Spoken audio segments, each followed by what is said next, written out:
अस्सलाम वालेकुम। सीरिया 10 में खुश आमदीद। मैं हूं फातिमा नासिर और इस खूबसूरत सुबह का आगाज एक साथ करते हैं। उम्मीद करती हूँ कि आप लोग सब खैरियत से हैं, अपना बहुत ख्याल रख रहे हैं। कोशिश कर रहे हैं कि जितना भी हो सके अपनी सोसाइटी में, अपने इर्द गिर्द के लोगों के साथ, अपनी इन्वायरमेंट में अच्छी तरह से और अच्छा कंट्रीब्यूट करें। अगर कहीं पर आपको कोई नेगेटिविटी फील भी होती है, आपको लगता है कोई आपके साथ अच्छा बिहेव नहीं भी कर रहे, तो हमेशा अपने बिहेवियर पर ध्यान दें, दूसरों के बिहेवियर पर नहीं।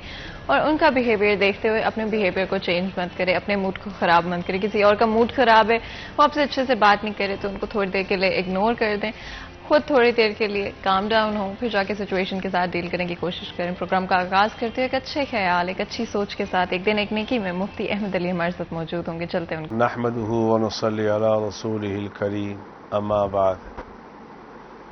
मेरे दोस्तों, बुजुर्गों, भाइयों, आज का मेरा पैगाम ये है सारी इंसानियत के लिए कि अपने अंदर बर्दाश्त पैदा करें, बर्दाश्त पैदा करें। हम जिस नबी की उम्मत, जिस नबी के हम उम्मती हैं, कुर्बान जाए मोहम्मद अरबी सल्लल्लाहु अलैहि व आलिहि वसल्लम के अखलाक हसना पर जब आप ताइफ के मैदान पे आपका खून निकला, हमारा ये अकीदा है सारी इंसानियत का खून जमा कर लिया जाए। रसूल अकरम सल्लल्लाहु अलैहि वसल्लम के खून के एक कतरे का भी मुकाबला नहीं किया जा सकता। उस हालत के अंदर भी मेरे नबी ने क्या, उसने अखलाक को अपनाते हुए फरमाया कि ये इनको पता नहीं है, चलो इनकी आने वाली नस्ल मुझ पर ज़रूर ईमान लेके आएगी। इसको कहते हैं बर्दाश्त। आज उम्मत में बर्दाश्त ख़त्म हो गई है। अल्लाह मुझे भी आपको भी बर्दाश्त की नेमत से नवाजे। व आखिरु दावाना अल्हम्दुलिल्लाहि रब्बिल आलमीन। इसी पैगाम, इसी सोच के साथ आज के दिन का और प्रोग्राम का आगाज करते हैं। कोशिश करें कि अपनी जो भी थिंकिंग है उसको हमेशा पॉजिटिव रखा करें। सुबह के वक्त जो हमारे ख्यालात होते हैं, जो सोच होती है, जो एटीट्यूड होता है, वही ट्रांसलेट करता है हमारे बाकी के दिन में। और सुबह सुबह कई दफ़ा मूड बड़ा ख़राब होता है, उठने का दिल नहीं कर रहा होता है, लेकिन लाजमी तौर पर कोशिश क्या करें, अच्छी चीज़ों के बारे में सोचें, मोटिवेटेड होकर सुबह का स्टार्ट करें। अल्लाह का नाम लेके सुबह का स्टार्ट करें, हमेशा बिस्मिल्लाह पढ़ें किसी भी काम को शुरू करने से पहले। और बाकी का दिन जो है बेशक आसान भी हो जाता है, अच्छा भी गुजर जाता है। और ये नहीं होता कि दिन आसान हो जाता है, ये चीज़ें कोई मुश्किल नहीं होती, बट एक्चुअली में आपका एटीट्यूड, आप में एक पॉजिटिविटी, एक एनर्जी अच्छी आ जाती है, जिसकी वजह से मुझे लगता है पर्सनली कि आपका दिन जो है आसान लगने लगता है, चीज़ें जो है वो अच्छी लगने लगती हैं, अच्छी चीज़ें होती हैं उस दिन में।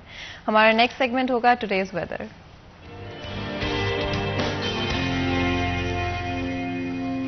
तो जी, मरियम रजा हमारे साथ मौजूद होंगी, जानते हैं मौसम के सूरत हाल। फैसलाबाद की अगर मौसम की बात की जाए तो कभी हवाएं जो है वो साकिन हो जाती हैं, तो कभी तेज ठंडी हवाएं चलने से शहर फैसलाबाद का मौसम जो है वो खुशगवार हो जाता है। कल शाम की अगर बात की जाए तो फैसलाबाद में जो है वो सुरमई बादल भी छाए और तेज ठंडी हवाओं ने फैसलाबाद के साथ जो है वो दोस्ती की। और फैसलाबाद का मौसम जो था वो इस बात का अंदेशा देता हुआ, खुशखबरी देता हुआ नजर आ रहा था कि फैसलाबाद में जो है मौसमी तब्दीलियों का जो आगाज जो है वो हो चुका है। अगर आज के दिन की बात की जाए तो सूरज जो है वो बादलों के साथ आंख में चोली खेलता हुआ नजर आता है, तो कभी अपनी चमक के साथ जो है गर्मी की जो शिद्दत का एहसास दिलाता है। और महकमा मौसमियात की बात की जाए तो महकमा मौसमियात के मुताबिक इस वक्त दर्जा हरारत जो है वो 29 डिग्री सेंटीग्रेड रिकॉर्ड किया गया है, जबकि दोपहर के वक्त में ज्यादा से ज्यादा जो है, क्योंकि सूरज जो है अपनी गर्मी जो है वो बरसाता है, तो उसके मुताबिक जो है ज्यादा से ज्यादा दर्जा हरारत जो है वो 37 डिग्री रहने का इम्कान है। इसके साथ साथ हवा में नमी का तनासुब जो है वो 74% है, जबकि हवाएं जो है वो चंद किलोमीटर फी घंटा की रफ्तार से चल रही हैं। जैसे कि आगाज में ही मैंने आपको बताया कि फैसलाबाद में कभी हवाएं चलने लगती हैं तो कभी हवाएं जो है वो साकिन हो जाती हैं, जिसकी वजह से फैसलाबाद में मौसमी तब्दीलियां जो है वो होती हुई नजर आ रही हैं। लेकिन फिलहाल महकमा मौसमियात की जानिब से जो है इस बात की खुशखबरी जो है शहर फैसलाबाद को नहीं सुनाई गई कि आइंदा 24 घंटों के अंदर ही, आइंदा चंद रोज भी जो है फैसलाबाद में बारिश जो है वो नहीं होगी। लेकिन फैसलाबाद में जो है ये मौसमी तब्दीलियां, ये तेज ठंडी हवाएं, तो कभी सुरमई बादल जो है फैसलाबाद का गाय बगाए रुख करते रहेंगे। बहुत बहुत शुक्रिया मरियम इस अपडेट के लिए। आप लोगों ने सुना कि आज का मौसम किस तरह से रहेगा। फैसलाबाद शहर का मौसम तब्दील होता हुआ नजर आ रहा है और बड़ी बेसब्री के साथ बड़ा इम्पेशेंटली हम इंतजार कर रहे हैं कि सर्दियां जल्दी से शुरू हो जाए, मौसम में थोड़ी सी ठंडक आ जाए। लेकिन गर्मियों की शिद्दत इस दफा ना सिर्फ जो मेन महीने होते हैं जहां पर हम जुलाई की बात करते हैं, अगस्त की बात करते हैं, वहां पर गर्मी की शिद्दत बहुत ज्यादा थी, लेकिन आगे बढ़ते हुए भी अभी भी कहा जा रहा है कि हो सकता है ये पीरियड थोड़ा और प्रोलॉन्ग हो जाए, तो अक्टूबर में शायद जाकर कहीं पर फैसलाबाद शहर में सर्दियां देखने को मिले। और मानसून के दौरान मौसम थोड़ा सा कंपैरेटिवली बेटर हो गया था, डेफिनेटली अच्छा मौसम हो गया था। लेकिन अब दोबारा से एक दफा बड़ा हबस वाला मौसम हो गया है, ह्यूमिडिटी ज्यादा है, कंजशन आपको महसूस होगा अगर आप डेफिनेटली ज्यादा वक्त गुजारते हैं सनलाइट के अंदर, डायरेक्ट सनलाइट के अंदर, धूप के अंदर। कोशिश करें कि सन प्रोटेक्शन का लाजमी तौर पे इस्तेमाल करें। यूवी इंडेक्स आजकल काफी ज्यादा होता है, इनफैक्ट सितंबर के महीने में इतना नहीं हुआ करता था पहले, लेकिन डेफिनेटली यूवी इंडेक्स के हवाले से भी आप ख्याल करें और कोशिश करें सन प्रोटेक्शन का इस्तेमाल करें। मोटर बाइक पे ट्रैवल करें तो कोशिश करें कि एक ठंडा कपड़ा अपने सर के ऊपर रैप कर लें, और चाहे गर्मी हो, सर्दी हो, रात का वक्त हो, दिन का टाइम हो, सन प्रोटेक्शन लाजमी तौर पर इस्तेमाल करें। सूरज की रेस से हमारी ना सिर्फ स्किन डैमेज होती है, हमारी आंखें कई दफा डैमेज होती हैं, और ये इस तरह से होती हैं कि हमें पता भी नहीं चल रहा होता, और ओवर टाइम इनका इम्पैक्ट हमें नजर आता है। तो लाजमी तौर पे अपनी स्किन का ख्याल करें, हाइड्रेटेड रखें अपने आप को, और अपना बहुत ज्यादा ख्याल रखें। आगे बढ़ते हुए हमारा नेक्स्ट सेगमेंट होगा टॉप स्टोरीज, जिसमें जानेंगे टॉप स्टोरीज फैसलाबाद शहर के हवाले से, और फिर उनको आगे चलते हुए शो में डिस्कस करने की कोशिश करेंगे, ब्रेक डाउन करेंगे और प्रॉब्लम सॉल्विंग की तरफ आएंगे, क्या इश्यूज हैं और किस तरह से उनको रिजॉल्व किया जा सकता है। चलते हैं अपनी टॉप स्टोरीज की तरफ। सबसे पहले जी, पेट्रोलियम मसनूआत एक बार फिर महंगी। पेट्रोलियम मसनूआत महंगी होने से महंगाई का तूफान आएगा।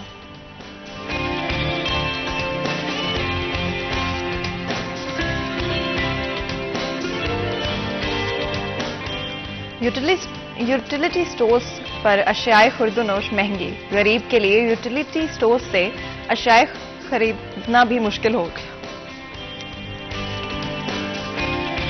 आटे की कीमतों में इजाफा, आटे का बहरान भी सर उठाने लगा।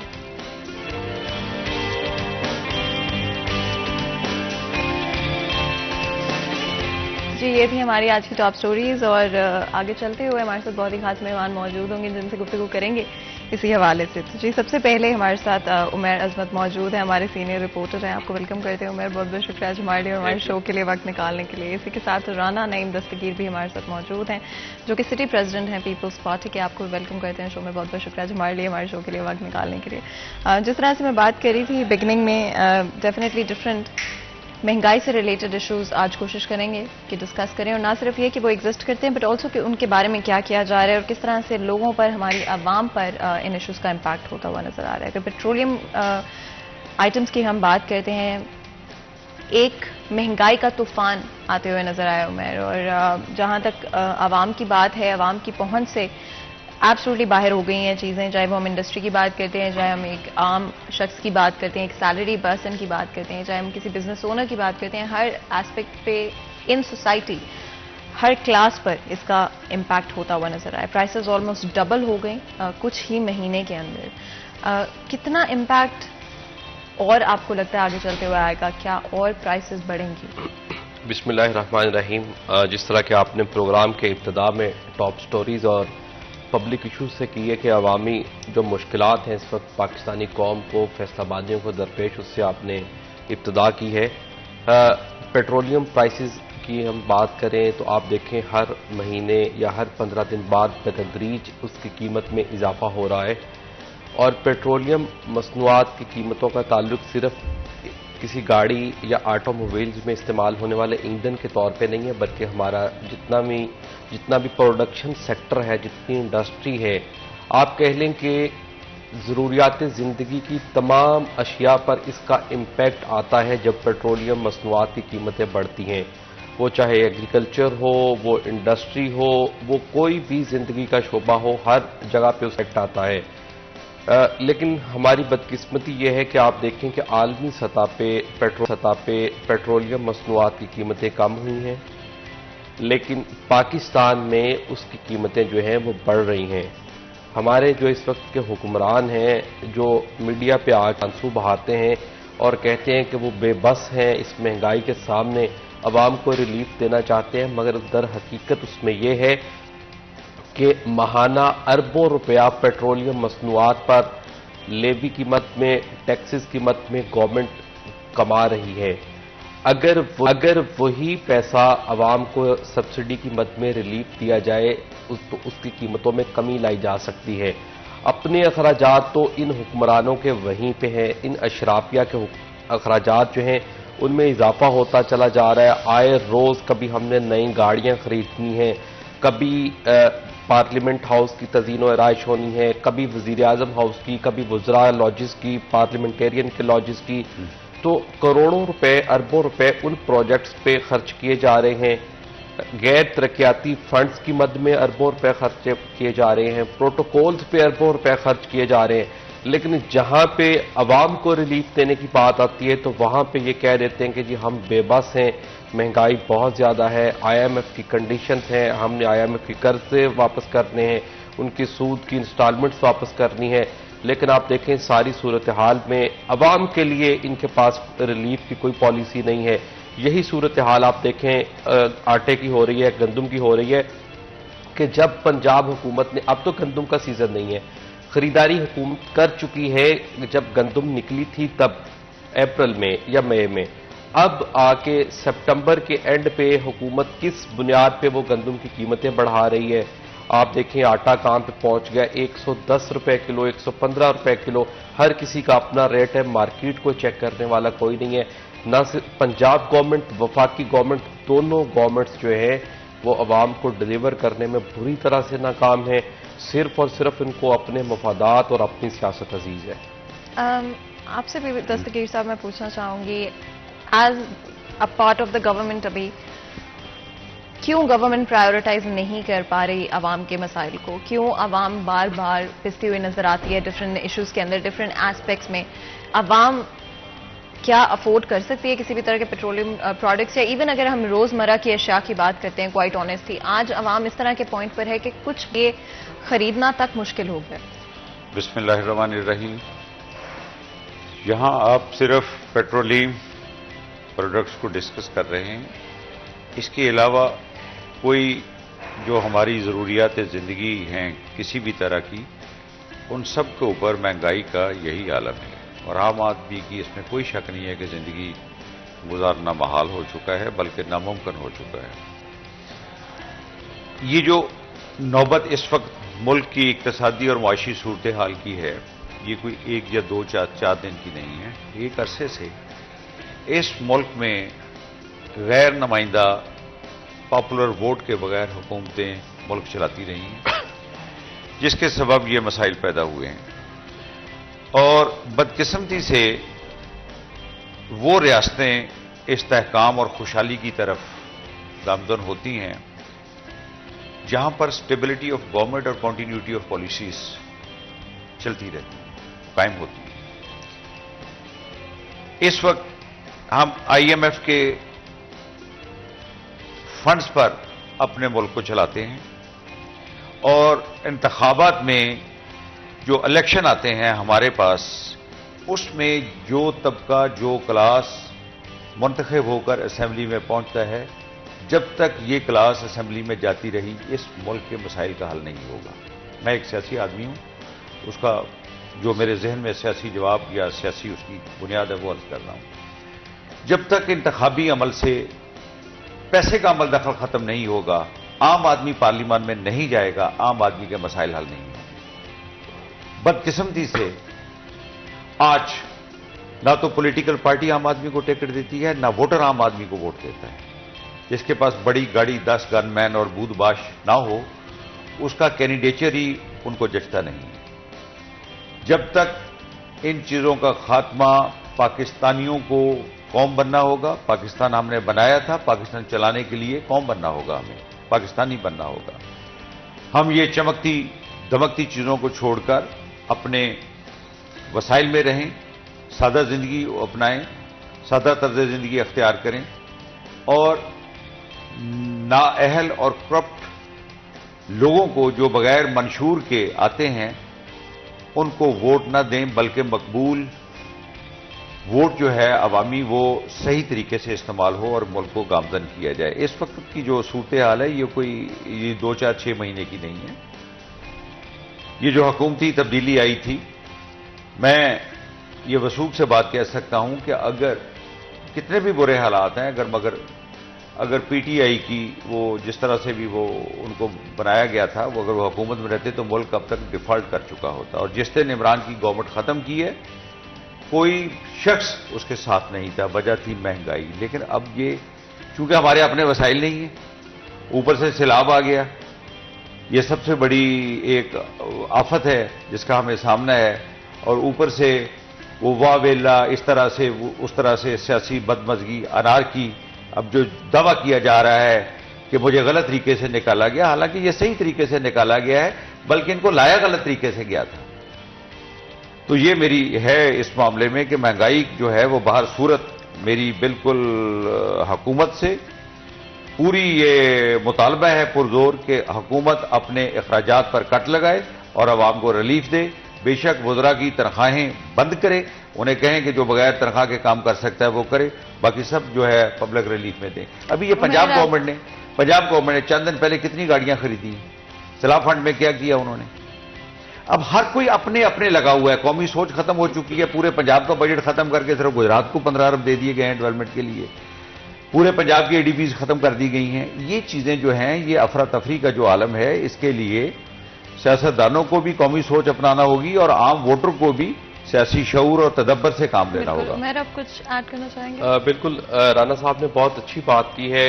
गो के इनकी जमात जो है वो भी इस वक्त हुक्मरान इत्तेहाद में मौजूद है, लेकिन आप देखें जिस तरह इन्होंने कहा कि वुज़रा की तनख्वाहें बंद की जाएं, ये एक सियासी या अवामी नुमाइंदे का मुतालबा है इस हुकूमत से, अपनी जमात से। लेकिन हकीकत यह है कि इस वक्त हमारे प्राइम मिनिस्टर साहब की जो काबीना है वो करीबन 70 अरकान तक पहुंच चुकी है, और आप उनके अखराजात देख लें, उसमें वुज़रा है, उसमें मशीर है, उसमें स्पेशल असिस्टेंट्स हैं, और कई वुज़रा ऐसे भर्ती किए हुए जिनके पास कोई महकमा ही नहीं है, और इसके बावजूद वो अपनी तमाम तर अयाशियां, अपने तमाम तर प्रोटोकॉल्स जो है वो इंजॉय कर रहे हैं। इखलाकी तौर पे तो होना तो ये चाहिए था कि जिस बंदे को बगैर किसी महकमे की वजारत अलॉट की जाए, वो पाकिस्तानी होने का सबूत देते हुए, मुहिब्बे वतन होने का सबूत देते हुए उसको उससे इनकार करना चाहिए।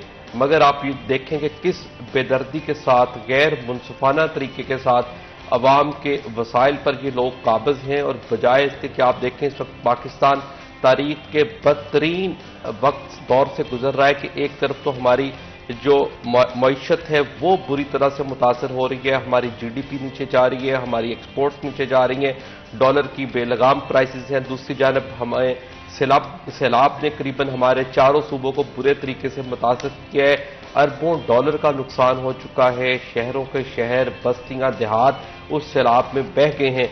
मगर इस सब के बावजूद आपको यहां पे एक वो जो कौमी किरदार था वो कहीं पे नजर नहीं आएगा कि तमाम मुल्क की जो स्टेक होल्डर्स थे या सियासी जमातें एक जगह पे बैठ जाएं कि हमने किस तरह से इस मुल्क को बचाना है, किस तरह से लेकर आगे जाना है, या इस हवाले से कि हमने IMF के जो मेरे ख्याल से 25 से 30 अरब डॉलर पे इस साल कर्ज की मद में और किस्तों की मद में वापस करने, वो किसी तरह से रीशेड्यूल हो जाएं। इसके साथ साथ कि हमने इस आफत से कैसे निमटना है, आफत से ज्यादा ये मिसमैनेजमेंट है, और फिर इस मिसमैनेजमेंट से आइंदा सालों के दौरान बचने के लिए हमने क्या इकदाम करने, आप देखें इस पे अभी तक ना किसी सूबे की जानिब से, ना वफाक की जानिब से हमें इस पे आज तक कोई बात किसी की जानिब से नजर नहीं आ रही। एंड हमारे साथ एक कॉलर भी मौजूद है, उनसे भी बात कर लेते हैं। चिन्नौट से कॉलर हैं। अस्सलाम वालेकुम।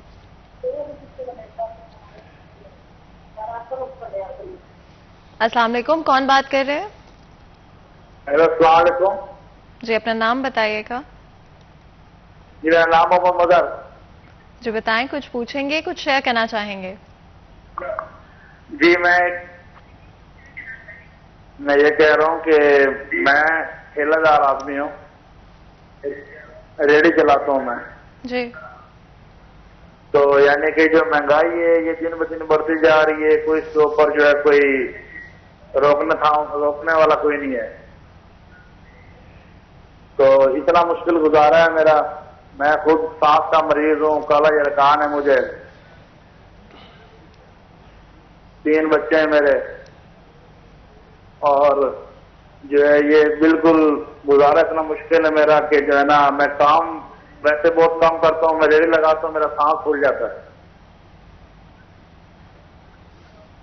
बहुत बहुत शुक्रिया कॉल करने का। हमारे साथ कॉलर चिन्नौर से मौजूद थे।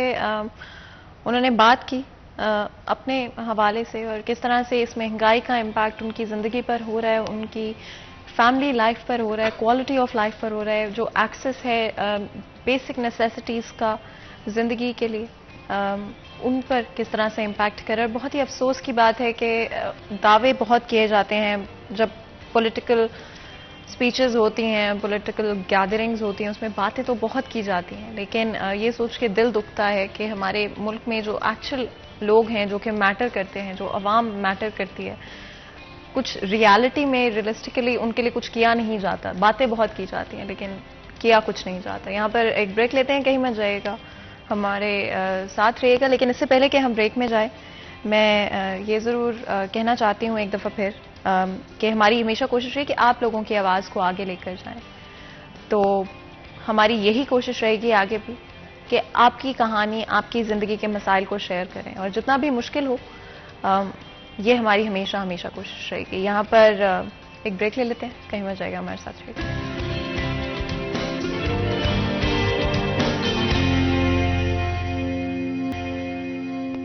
Welcome back. सीरियल 10 में एक दफ़ा फिर आपको खुशामदीद कहते हैं। ब्रेक में जाने से पहले गुफ्तगू जारी थी, बात की हमने ना सिर्फ डेली नेसेसिटीज़ के हवाले से बल्कि उसी के साथ पेट्रोलियम प्राइसेस के हवाले से भी बात की। यहाँ पर एक इम्पॉर्टेंट सवाल जो आई थिंक पूछना ज़रूरी है, ऑफ कोर्स इससे पहले कि मैं अपने सवाल की तरफ जाऊँ, बिकॉज हमारे साथ एक कॉलर मौजूद हैं, उनसे पहले बात कर लेते हैं। अस्सलाम वालेकुम जी, कौन बात कर रहे हैं और कहाँ से बात कर रहे हैं? जी सिकंदर याद तहसील पत्तों की, जिला कसूर। जी बताएं, कुछ पूछना चाहेंगे, कुछ शेयर करना चाहेंगे?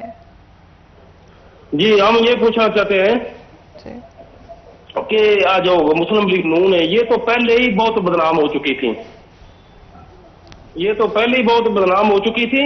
और इस लोगों ने हमारे ऊपर अवाम से आकर ये वादा किया था कि हम महंगाई को खत्म करेंगे, पेट्रोल की प्राइस हो चुकी है, अगर इसको कंट्रोल ना किया गया तो ये हो जाएगा, वो हो जाएगा। तो खुदा आपके कॉल और सेल में कितना तजाद है। पहले इन लोगों ने मुल्क को कितना लूटा है, अदालतों से नवाज शरीफ नैन हुए हैं, अब ये कितनी हुकूमतें आ गई हैं, और मुस्लिम लीग नून होगी, पीपल पार्टी होगी, ये सब डाकू चोर अब रल गए। हमने तो ये सोचा था कि शायद इनके ऊपर इल्जाम हो, मगर वो तो सच साबित हुआ। इन लोगों ने कितना रौला लगाया, और सिर्फ इनको बाहर के एजेंडे पर आकर काम करने की जरूरत थी। और हमारे अगर वाम के लिए आते तो ऐसे हमारा सत्यानाश ना करते। कितनी महंगाई हो गई है, इन लोगों ने तो बोला था पेट्रोल की बहुत कीमतें बढ़ गई हैं, ठीक है, उसके बावजूद इतने तो डबल कर दी कीमतें पेट्रोल की, हर चीज का रेट किधर ले गए हैं ये लोग। इसको सोच नहीं आती। जो अपना हुक्मरान है, उसे अच्छी पोस्टों पे हैं, उनकी दवाइयां भी फ्री हैं हॉस्पिटल की, और उनका पेट्रोल भी फ्री है, गाड़ियां भी बड़ी बड़ी दी हुई हैं। जो 8-10 15,000 महीने की तनख्वाह लेता है, उसका सब कुछ फ्री नहीं है, उसको हर चीज, बत्ती बिजली हर चीज अपना बहुत महंगी मिल रही है। बिल्कुल है वो बिल्कुल। बिजली के, वो डबल ट्रिपल आ रहे हैं। बिल्कुल बिल्कुल, बहुत बहुत शुक्रिया। हमारे कॉलर हमारे साथ मौजूद थे, बात की उन्होंने आज की करंट सूरत हाल के हवाले से। एंड विदाउट अ डाउट इस वक्त महंगाई सबसे ज़्यादा इम्पॉर्टेंट इशू है गरीब आवाम के लिए, जो जिनकी अफोर्डेबिलिटी से इस वक्त कंप्लीटली चाहे वो रोज़मर्रा की अशिया हों, चाहे वो पेट्रोलियम आइटम्स हो, दोनों चीज़ें हाथ से निकल चुकी हैं। एंड ये सिर्फ वो सिचुएशन है कि थोड़ा मुश्किल हो रहा है या थोड़ा बजट आपको करना पड़ रहा है, ये वो सिचुएशन है कि एक्चुअली में अफोर्डेबिलिटी के हवाले से लोग बहुत ज़्यादा सफ़र कर रहे हैं। लग्जरी आइटम्स दूर की बात है, घर की जो नॉर्मल चीज़ें होती हैं, ग्रॉसरी भी करना लोगों के लिए मुश्किल हो गया। अगर पहले आपका जो भी बिल बनता था, at least twice the same amount आपको अब पे करना पड़ता है तकरीबन उतनी ही चीज़ों के लिए, जो कि मोस्ट लोगों के लिए बहुत मुश्किल हो जाता है। मैं दस्तगीर साहब आपसे पूछना चाहूँगी, पूरी दुनिया में इवन दो पेट्रोलियम प्राइसेस बढ़ी ज़रूर, हमने देखा कि एक ग्लोबल इन्फ्लेशन से रशियन यूक्रेन वॉर के दौरान हम गुजर रहे थे, लेकिन उसके बाद वहाँ पर सबसे पहले तो आवाम के लिए फिर भी कोशिश की गई कि अफोर्डेबल रखा जाए पेट्रोलियम प्राइसेस को, लोग खरीद सकते हों।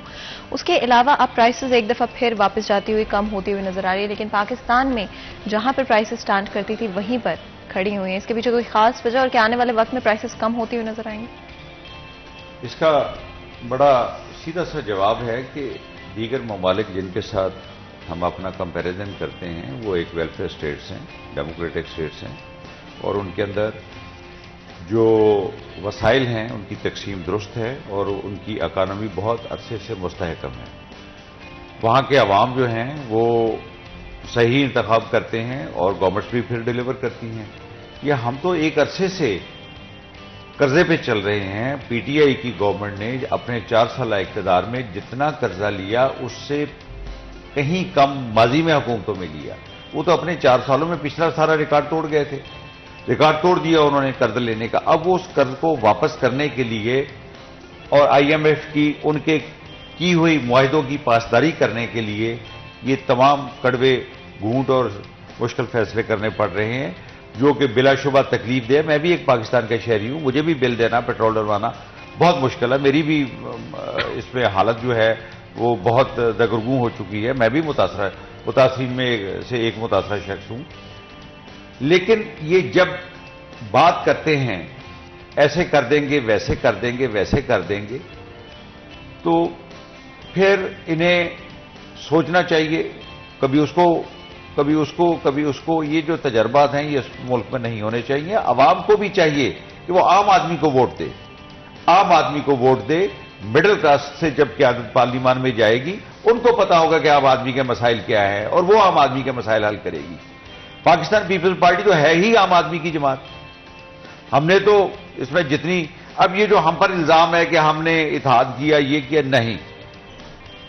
हुकूमत इमरान खान की जो हुकूमत थी वो इत्तेहादियों की बैसाखियों पे खड़ी थी, वो इत्तेहादी पीछे हट गए, वो गिर गई। उसके बाद हम क्या करते? फिर इमरान के साथ देते, जिसने इतनी महंगाई की, इतनी उसने अनारकी फैलाई, इतना सियासी गंद डाला, क्या हम उसका साथ देते? फिर हमारे लिए जो निस्बतन बेहतर तरीका था हमने वही अडॉप्ट किया। और पाकिस्तान पीपल्स पार्टी ने कभी भी मिड टर्म इलेक्शन की, बिफोर टाइम इलेक्शन की, असेंबली तोड़ने की, गैर जमहूरी गैर आईनी इकदाम की कभी भी हुकूमत हमने हमायत नहीं की और ना करेंगे। हमने तो जब इमरान धरने दे रहा था पार्लियामेंट में बैठने की बजाय बाहर, जब ये एम्पायर की उंगली के मुंतज़िर थे कि आप थोड़ा सा जोर लगाएं एम्पायर उंगली खड़ी कर देगा, हमने तो उस वक्त भी डेमोक्रेसी और सिस्टम को सपोर्ट किया था और कॉन्स्टिट्यूशनल ब्रैकेट से बाहर नहीं आए थे। अब हम तो अभी कहते हैं कि यही डिलीवर करें। प्राइम मिनिस्टर साहब, उनकी कैबिनेट जो है वो इसका हल करें। पंजाब में जिस तरह से हो रहा है, जिस तरीके से अब आज हो रहा है, इस वक्त हुकूमत जो हो रही है, जमहूरी और आईनी तब्दीलियां ये सियासी अमल का हिस्सा होती हैं, लेकिन इनमें से बेहतरी आनी चाहिए। अवाम का फायदा होना चाहिए, ना कि अराकीन असेंबली का फायदा होना चाहिए। मैं अवाम के साथ हूं बिल्कुल, जिस तरह वो परेशान है, मैं भी एक शहरी की हैसियत से बहुत फिक्रमंद हूं और मुझे तशवीश है कि हालात बेहतर हों। बिल्कुल, हमारे साथ एक और कॉलर मौजूद है, बात कर लेते हैं। अस्सलाम वालेकुम जी, कौन बात कर रहे हैं और कहां से बात कर रहे हैं? अस्सलाम वालेकुम। वालेकुम सलाम, मैं मंजूर बात कर रहा हूँ जनाब खान, जनाब पेशावर से। बिल्कुल जी, बताएं, कुछ पूछना चाहेंगे, कुछ शेयर करना चाहेंगे? अच्छा, ये लोगों ने ये लोग कह रहे कि जना हम महंगाई कम कर देंगे ना, तो जो हुकूमत आते हैं ना तो वो कह रहे कि हम महंगाई कम करें। जो हुकूमत आते तो गरीब अवामों के लिए, मतलब पीपल्स पार्टी ने हुकूमत की है, उनने क्या किए पाकिस्तान के लिए? नून लीग जना पीटीआई ने क्या किए? गरीब ही जो है तबाह हो रहे, गरीब ही बर्बाद हो रहे। इनका भी पेट्रोल जो है ये लोग 30 रुपए महंगा कर देते, 1 रुपए ये लोग सस्ता कर देते। तो ये कहते हमने महंगाई कम कर दी। महंगाई तब कम होगा अगर एक हुकूमत छोड़ देते हैं 150 रुपए का, तो अगर ये 140 पे आ जाए तो हम कहें कि वाकई जो है इन लोगों ने महंगाई कम कर दी। अब ये दिन ब दिन बढ़ा रहे, लेकिन आम गरीब बंदे के लिए जो है ना हो रहे ना मसला। बिल्कुल जी, बहुत बहुत शुक्रिया कॉल करने का। और डेफिनेटली जिस तरह हमारे कॉलर ने कहा कि नॉर्मल जिंदगी एक तरह से मुश्किल में नज़र आती है। क्या एक आम शख्स के लिए, एक सैलरी पर्सन के लिए या किसी भी शख्स के लिए जो डेली की आमदन पे रहते हैं, क्या उनके लिए आज के वक्त में सर्वाइव करना आसान है? अगर हम डिफरेंट और चले जाते हैं क्लासेस की तरफ, तो क्या उनके लिए इनफैक्ट सर्वाइव करना आज के वक्त में मुमकिन है? क्या पॉसिबल है उनके लिए? और जहाँ पर हम जो सूरत हाल इस वक्त देख रहे हैं वहाँ पर कोई बेहतरी नज़दीक नज़र नहीं आ रही है इस वक्त। तो मैं अब क्या कहेंगे हमारे कॉलर को? आप देखें, ये किसी एक क्लास का, एक शहर का, एक सूबे का मसला नहीं है। मुख्तलिफ इलाकों से मुख्तलिफ सूबों के लोग कॉल कर रहे हैं और पूरी कौम के पास सिर्फ एक ही नोहा है कि महंगाई बहुत ज़्यादा हो चुकी है, उनका गुजर बसर, उनकी 2 वक्त की रोटी जो है वो मुश्किल हो चुकी है। पेशावर के लोग हों, पंजाब के हों, फैसलाबाद के हों, KPK के लोग हों, महंगाई हर जगह पे ही है। पूरे मुल्क में महंगाई जो है उसका जिन हुकूमत के और अवाम की काबू से बाहर और अवाम की बर्दाश्त से बाहर हो चुका है। हर रोज़ अशिया की कीमतें बढ़ रही हैं। इसमें कई फैक्टर्स हैं। एक तरफ तो महंगाई हो रही है, दूसरी जानिब जो हमारे मुनाफा बख्श माफिया आप जिसे कह देते हैं, वो यहाँ पे उसको नकेल डालने के लिए कोई इंतजामात, कोई इक़दामात किसी भी सूबे में हमें नज़र नहीं आते। एडमिनिस्ट्रेटिव बुनियादों पे भी इंतजामी नाअहली भी बहुत ज़्यादा है कि कीमतों को चेक एंड बैलेंस रखने के लिए कि आया कि कम अज़ कम चले, महंगाई तो हो रही है, उसके साथ जो सरकारी रेट्स हैं, क्या उन रेट्स पे आटे की, दालों की, चीनी की, दीगर अशियाए ज़रूरिया की जो मार्केट में फराहमी है वो हो रही है कि नहीं हो रही। आप मार्केट चेक करें, मंडियों को चेक करें, किसी भी मार्केट में चले जाएं, आप सब्जियां देख लें, आप दालें देख लें, आप आटा देख लें, सरकारी जो रेट लिस्ट है उस पर रेट कम होंगे, मार्केट के निरख उससे कहीं ज़्यादा होंगे। आलू ले लें, प्याज ले लें, टमाटर ले लें, किसी भी चीज़ की आप कीमत देखेंगे सरकारी निरखनामे से कहीं ज़्यादा होगी। जहां पे एक तरफ तो हुकूमत महंगाई को रोकने में नाकाम है, तो दूसरी तरफ उस मार्केट में जो मुनाफाखोरी है, जायद कीमतें लगाई जाती हैं, उसको कंट्रोल करने में भी बुरी तरह से नाकाम है। और सिर्फ यही हुकूमत नहीं, माजी की हुकूमतें ले लें, ये सूबों की जिम्मेदारी है। इस पाकिस्तान तहरीक इंसाफ पंजाब में बरसर इक़्तिदार है, तो पीटीआई की हुकूमत की जिम्मेदारी है कि वो इन चीज़ों पे इक़दाम करे। मगर हमें यहाँ पे कुछ फैसलाबाद में इस हवाले से प्राइस मजिस्ट्रेट्स मौजूद हैं, प्राइस कमेटियां मौजूद हैं, लेकिन आप समझ लें कि कमेटियां गैर फाल हैं। मजिस्ट्रेट्स की कार्रवाइयां जो हैं वो सिर्फ कागजी कार्रवाइयों तक महदूद है। आप इनकी प्रोग्रेस रिपोर्ट्स उठा के देख लें, इनकी कारकर्दगी रिपोर्ट देख लें, आप देखेंगे कि अगर जुर्माने होंगे तो वो सिर्फ एक गली में जो बैठा छाबड़ी वाला है उसको 2000-5000 रुपया मजिस्ट्रेट आएगा, जुर्माना करेगा, अपना वो कागज काला करेगा और चला जाएगा। आप देखेंगे कभी भी मंडियों में जो बोली का अमल है उस पर शफाफियत नहीं लाई जा सकी, जो आड़ती है उसको कंट्रोल नहीं किया जा सका। तमाम जो हमारे स्टेक होल्डर्स हैं उनकी नाअहली है। मैं इससे पहले कि बिल्कुल जी, मैं चाहती हूँ कि हम आपसे भी बात करें, लेकिन क्योंकि ब्रेक का वक्त हो रहा है, अगर आपकी इजाजत हो जी, तो बिल्कुल जी, छोटा सा ब्रेक लेते हैं, कहीं मत जाएगा, हमारे साथ रहिएगा।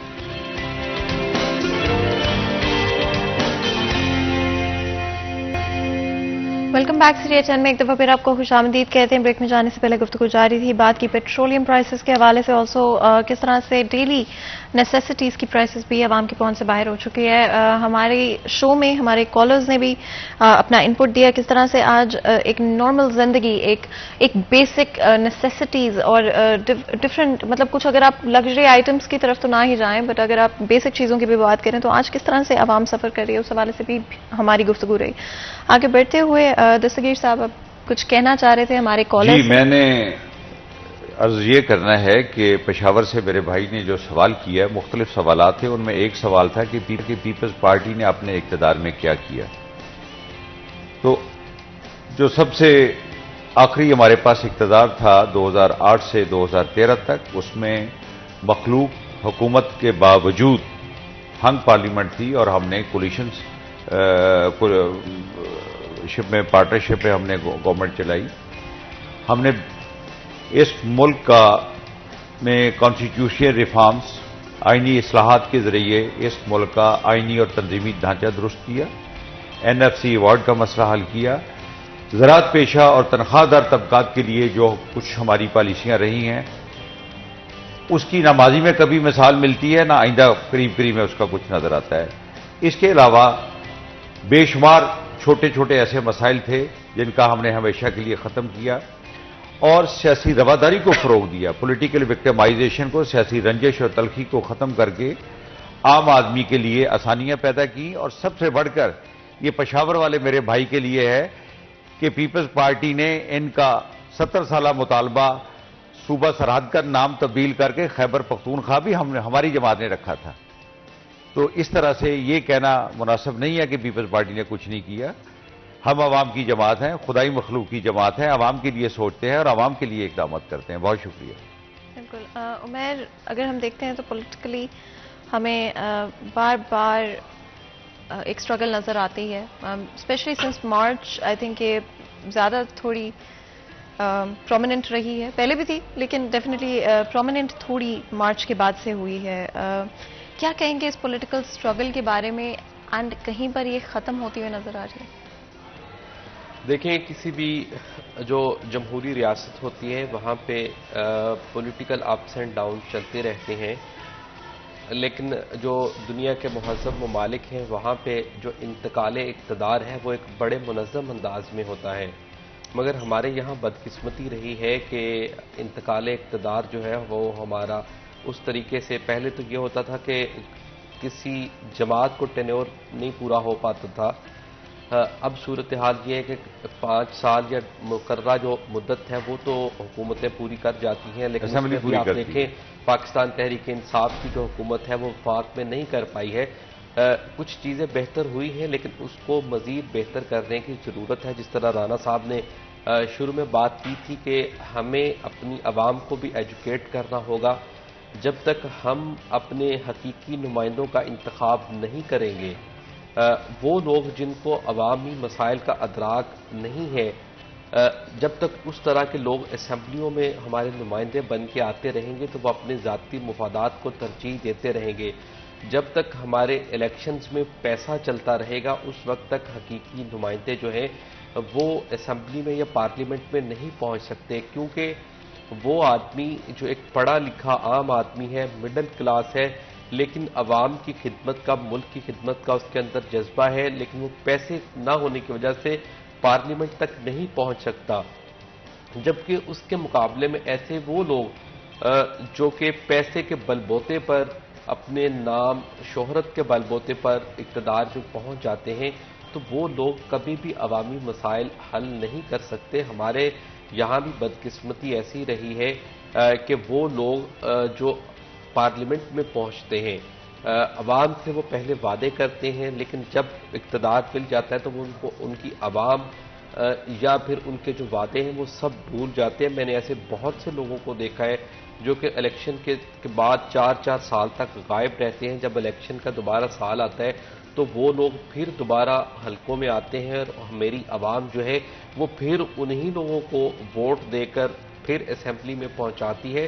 तो इसमें मैं समझता हूं कि अवाम की भी जिम्मेदारी है, हम भी कसूरवार हैं कि हमने अपनी जिम्मेदारी, हमारे वोट का जो सही इस्तेमाल है वो हमने क्यों नहीं किया। तो उसके लिए हमें अपनी आवाम को, अपने लोगों को एजुकेट करना होगा। इस वक्त हमारी हालत जो है, हम बिलखुसूस हमारी इस वक्त जो मुआशी सूरत हाल है वो उस सैलाब की तबाही से भी कहीं ज़्यादा तबाहकुन हो चुकी है।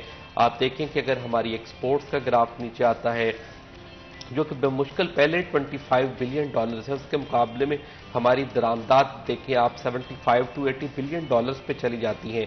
उसमें भी अभी पेट्रोलियम मसनूआत की कीमतें बढ़ी हैं, आलमी सतह पे महंगाई है, तो हमारी इंपोर्ट्स जो है वो कहीं ज़्यादा होगी, हमारा जो तजारती खसारा है वो कहीं ज़्यादा होगा।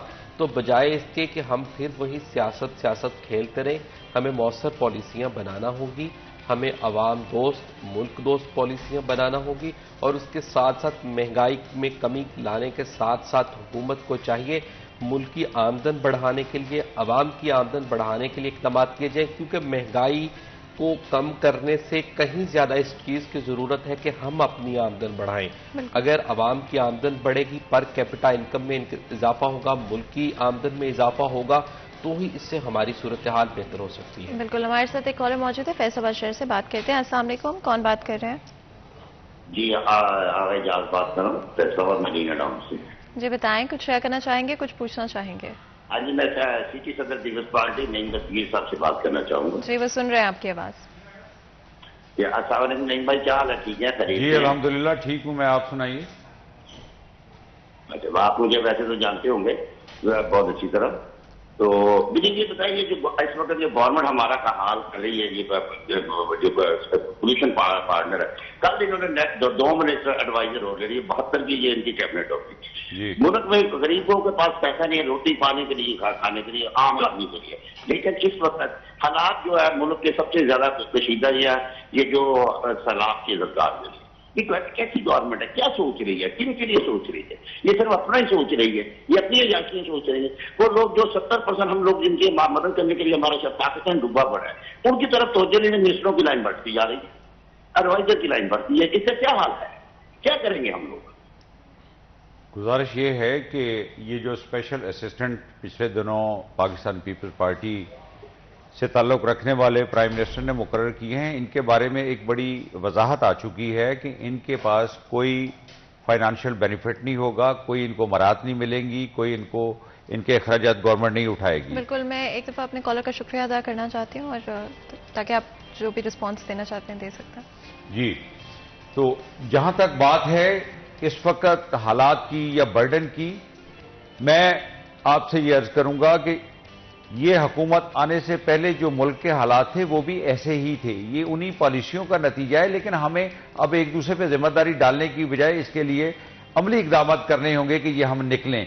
सबसे पहले तो आवाम मुंतखब करें ऐसे नुमाइंदों को जो बगैर इखराजात के पार्लियामेंट में पहुंचे। जो करोड़ों लगा के जाएगा वो फिर इस तरह की हरकतें करेगा कि मेरे वो करोड़ों पूरे हो जाए। जब तक आम आदमी को असेंबली में नहीं भेजेगा, आम आदमी के मसाइल हल नहीं होंगे। और जमातें भी, पीटीआई की मिसाल ले लें, जिन्होंने तब्दीली का दावा किया था, जो 16 साल इमरान खान के साथ खड़े रहे, सड़कों पे धक्के खाते रहे, आज वो खुद इंसाफ के लिए भटक रहे हैं। जो लोटा लुटेरा इब्रुल वक्त पकड़ पकड़ के इनको दिया गया, इन्होंने उसको टिकट दिए, पहले वो हमें छोड़ गए थे, अब वो इन्हें छोड़ गए हैं।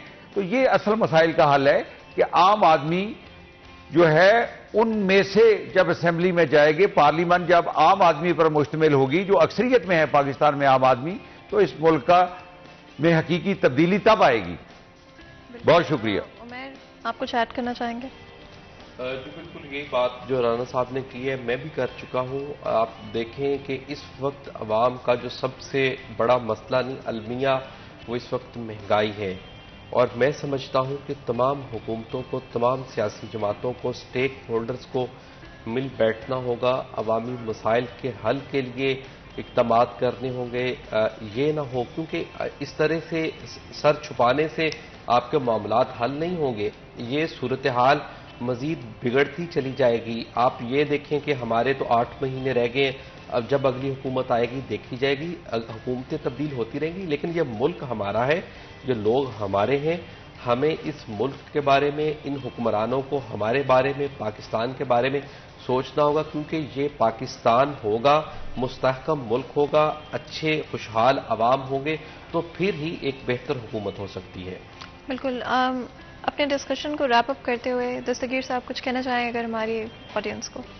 जी बिल्कुल, मेरी तमाम सियासी जमातों से ये गुजारिश है कि वो अपने से नजरियाती वाबस्तगी और कमिटमेंट रखने वाले लोगों को टिकट दें, और पार्टियों का पॉपुलर वोट होना चाहिए, उन पे इन्हिसार करना चाहिए, ना कि उनकी बैसाखियों पर, ना सरमायादार उम्मीदवारों पर।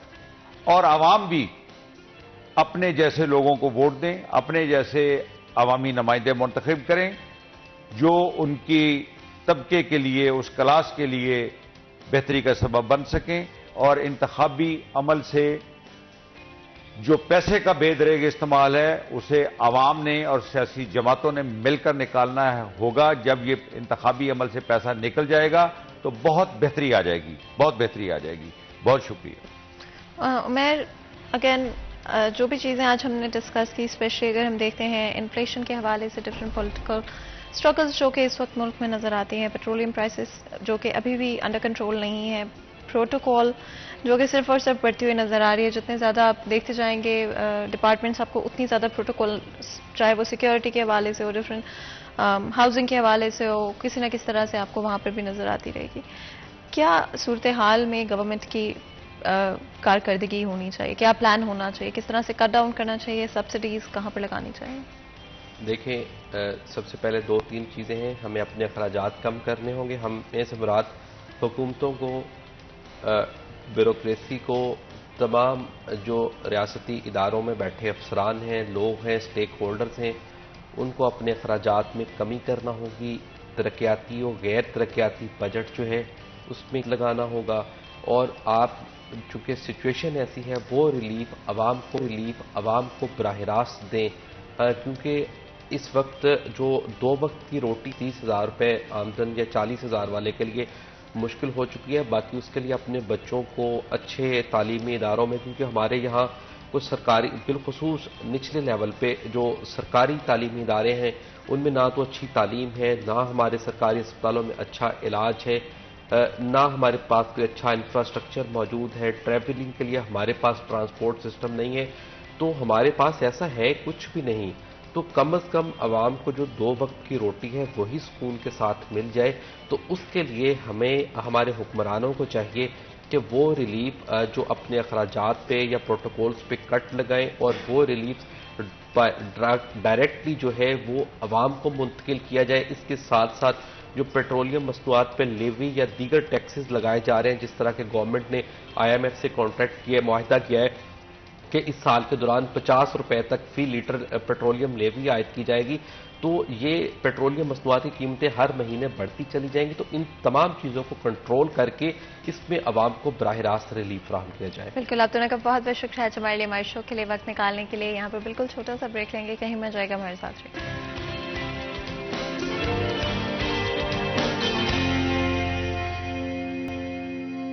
वेलकम बैक सीरियस में एक दफ़ा फिर आपको खुशामदीद कहते हैं। ब्रेक में जाने से पहले गुफ्तगू जारी थी। आज हमारा first half specially different issues जो कि महंगाई से रिलेट कर रहे थे या पॉलिटिक्स से रिलेट कर रहे थे, उनके बारे में हमने बात की। हमारे कॉलर्स ने भी हमें ज्वाइन किया आज के डिस्कशन में और अपनी साइड शेयर की, किस तरह से डिफरेंट मसाइल का उनको सामना करना पड़ रहा है। अगर आप भी चाहते हैं कि हमारा ये जो नेक्स्ट डिस्कशन होगा इसमें हिस्सा लें, तो आप उस नंबर पर कॉल कर सकते हैं जो कि स्क्रीन पर मौजूद है। कॉल करें और हमारे डिस्कशन में हमारे साथ दें। आगे बढ़ते हुए, इससे पहले कि हम आज के अपने टॉपिक और डिस्कशन की तरफ जाएंगे, हमारा नेक्स्ट सेगमेंट होगा आज के भाव।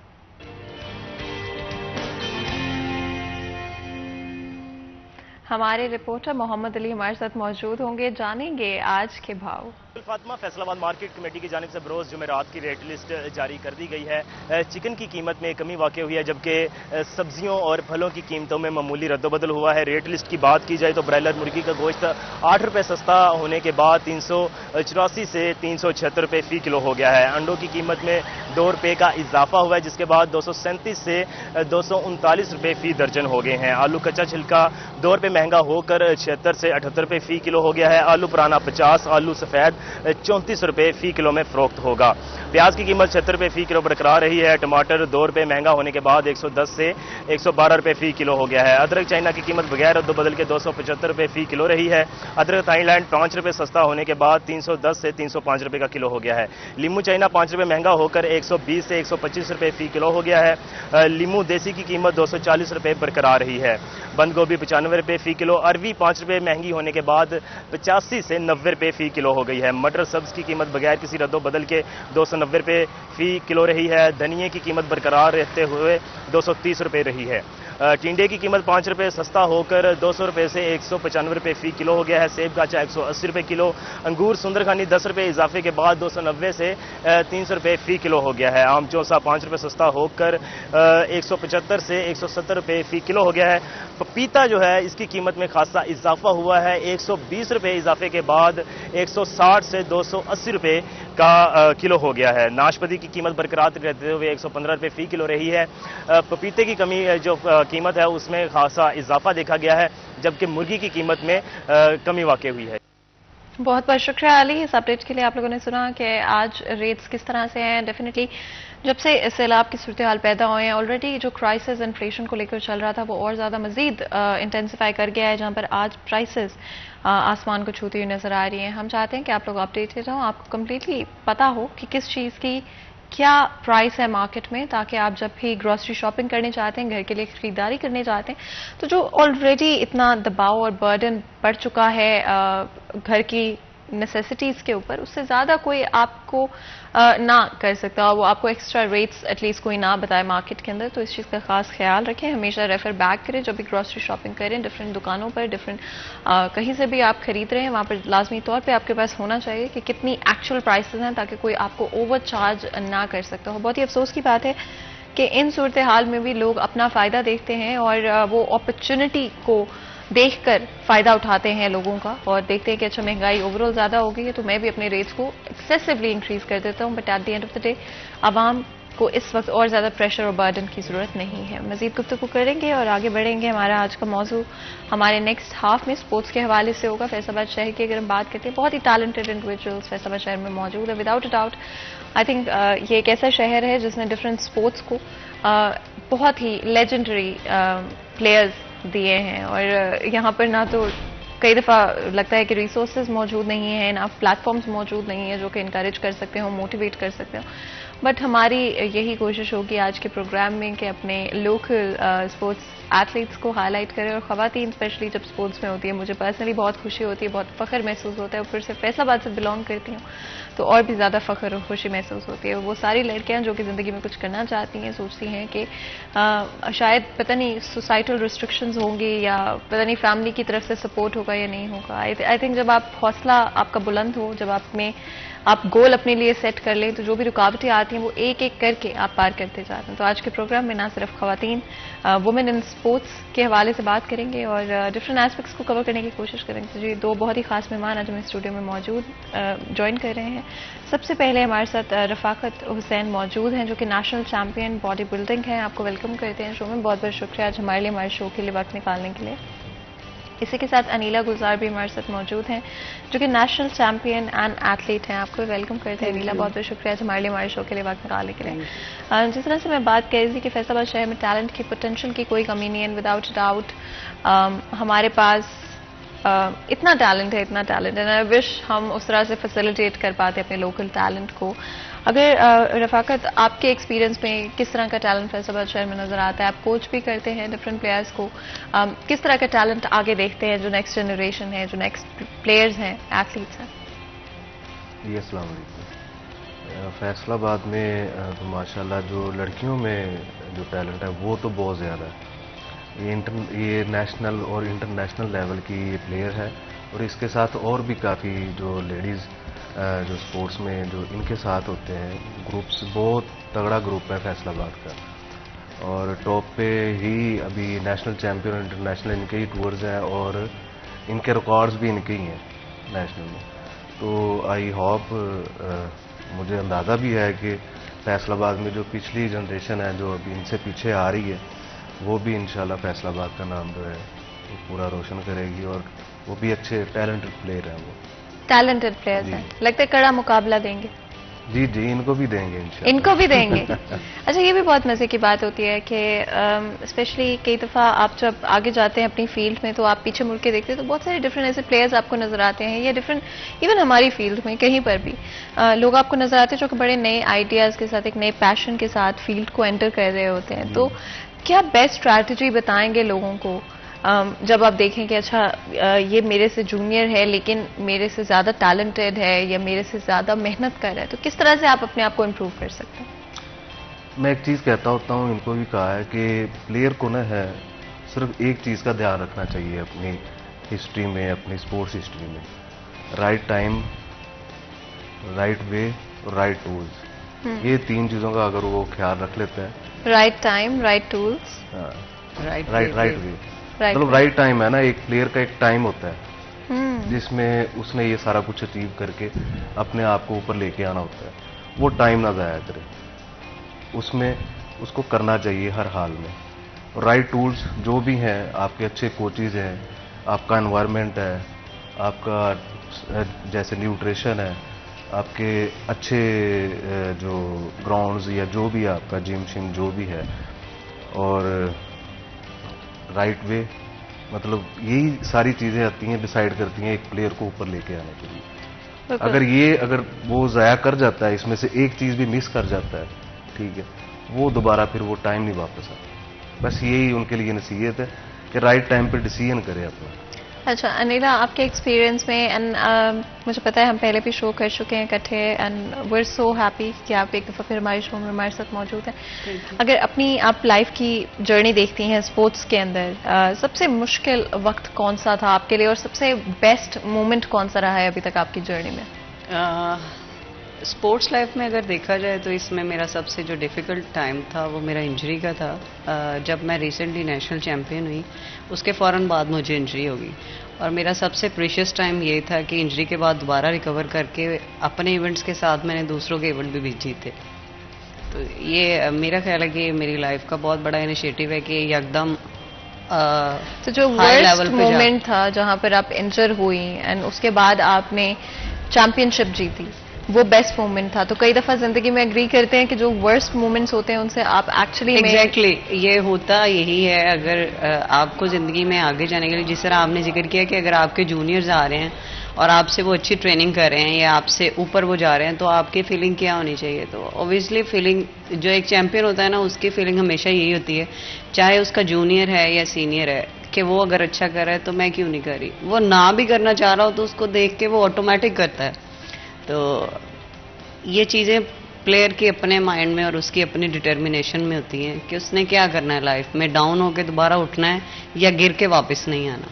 अच्छा, failure I feel like is so important और हमारी सोसाइटी में फेलियर को बहुत फेलियर के साथ बड़ी डिमोरलाइजिंग चीज़ों को ज्वाइन किया जाता है, डीमोटिवेटिंग बातों को ज्वाइन किया जाता है, जैसे कि failure is the end for anybody. And I think ये शायद हमें एक दफ़ा फिर रीवैल्यूएट करने की ज़रूरत है, री एनालाइज करने की ज़रूरत है कि फेलियर आपकी जर्नी का एंड नहीं होता है। आई थिंक ये स्पोर्ट्स पर्सन से बेहतर शायद कोई नहीं जानता। एग्जैक्टली ऐसे ही हुआ था जब मैं नेशनल चैंपियन होने के बाद 2019 में इंजर्ड हुई। मुझे घुटने की इंजरी थी जिसमें मेरी सर्जरी हुई।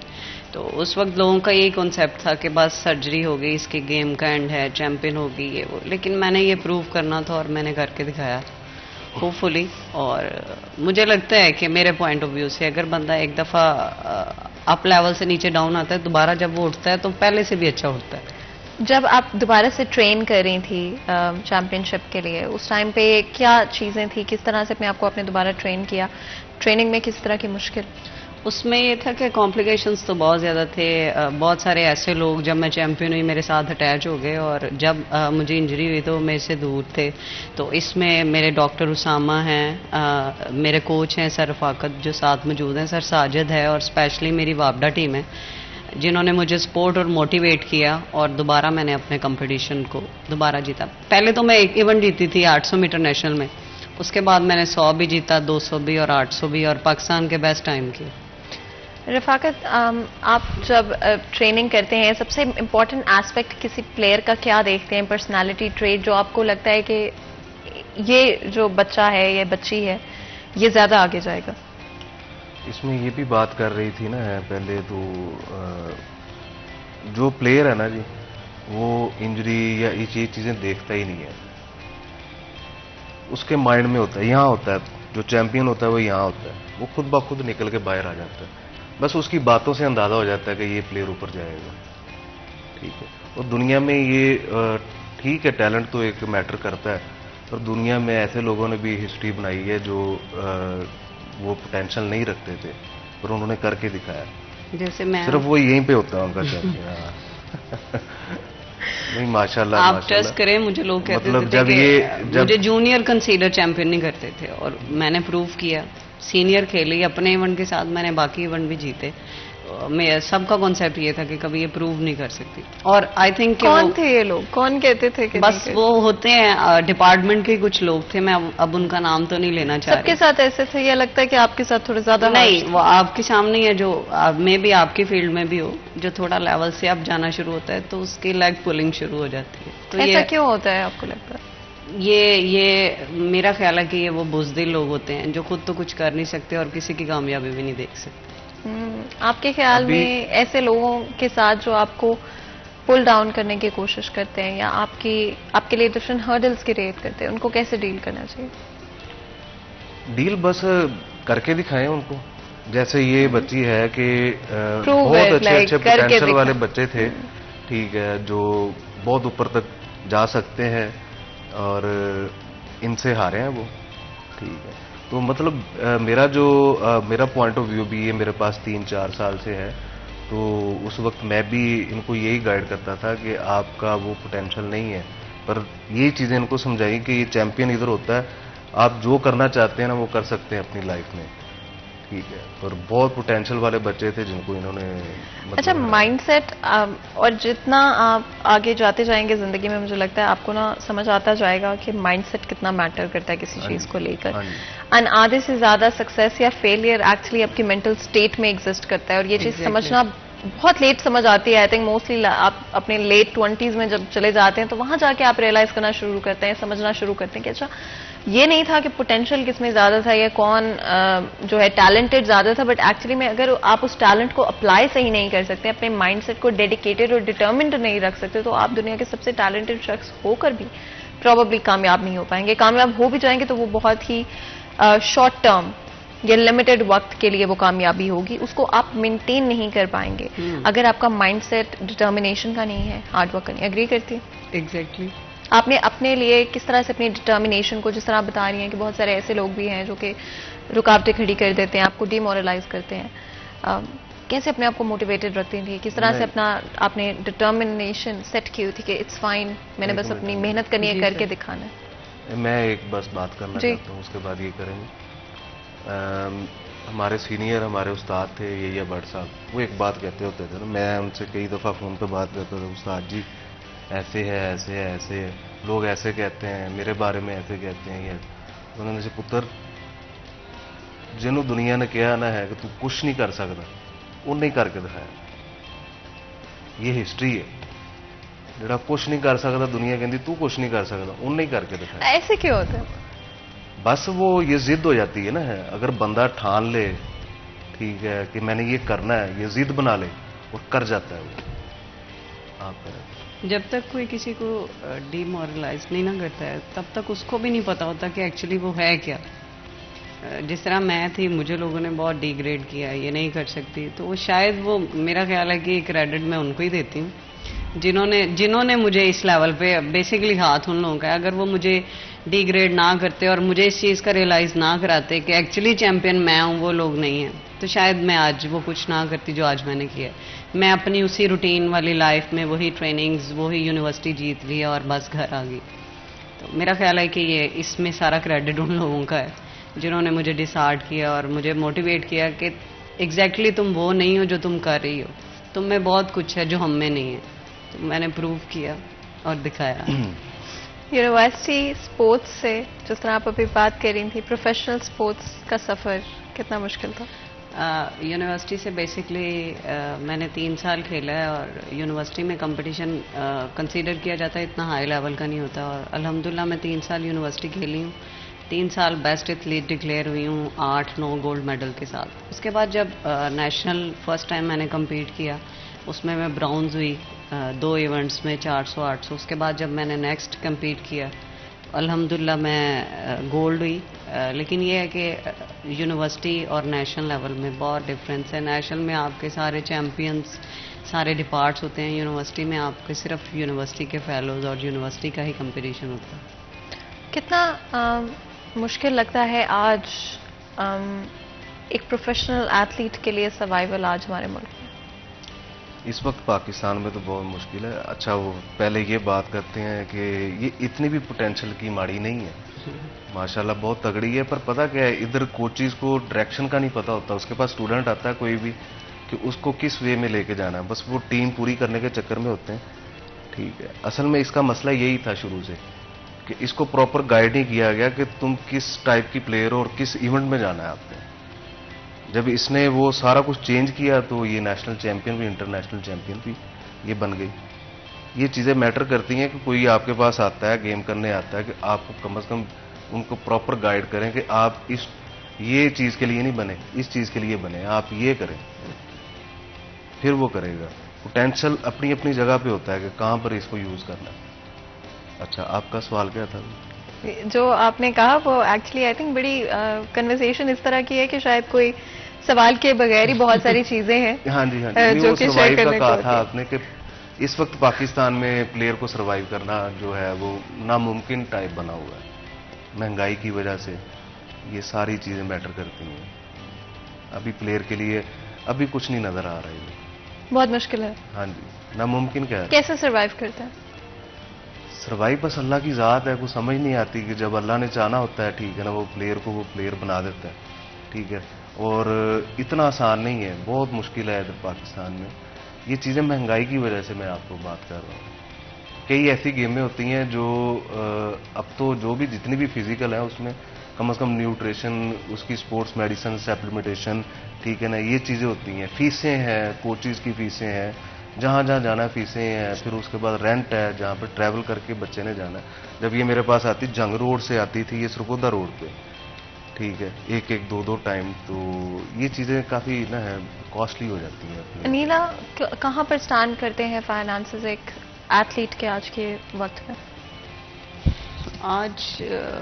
आज वो दौर है कि मेरे ख्याल से कि जो फाइनेंशियली स्ट्रांग है, जिसको फैमिली सपोर्टिव मिली है, वो बंदा कामयाब है अपनी स्पोर्ट्स में। अब बहुत सारी हमारे पास ऐसी फीमेल्स हैं जो फाइनेंशियली बहुत ज़्यादा वीक हैं, फैमिली से पीछे सपोर्ट नहीं है, आगे से कोई डिपार्टमेंट से कोई उनको कोई जॉब नहीं है, इसके अलावा कोई और उनके पास बेनिफिट नहीं है, तो डेफिनेटली वो स्पोर्ट्स छोड़ के घर बैठना बेहतर समझती हैं। बिल्कुल। और हमारे साथ एक कॉलर मौजूद हैं, क्योंकि हमारे पास बिल्कुल थोड़ा सा वक्त है ब्रेक में जाने से पहले, तो बात कर लेते हैं। अस्सलाम वालेकुम जी।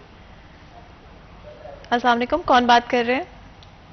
जी फरूक बात कर रहा हूँ फैसलाबाद से। जी बताएं, कुछ पूछना चाहेंगे, कुछ शेयर करना चाहेंगे?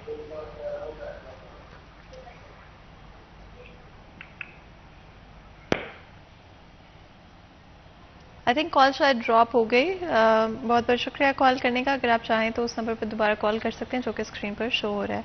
नीला, आपकी बात मुझे इंटरप्ट करनी पड़ी थी। अगर आप चाहें तो बिल्कुल एक दो लफ्ज़, बल्कि ऐसा कर लेते हैं कि ब्रेक से वापस आगे ही कर लेते हैं, तो यहाँ पर एक ब्रेक लेते हैं, कहीं मत जाएगा, हमारे साथ रहिए।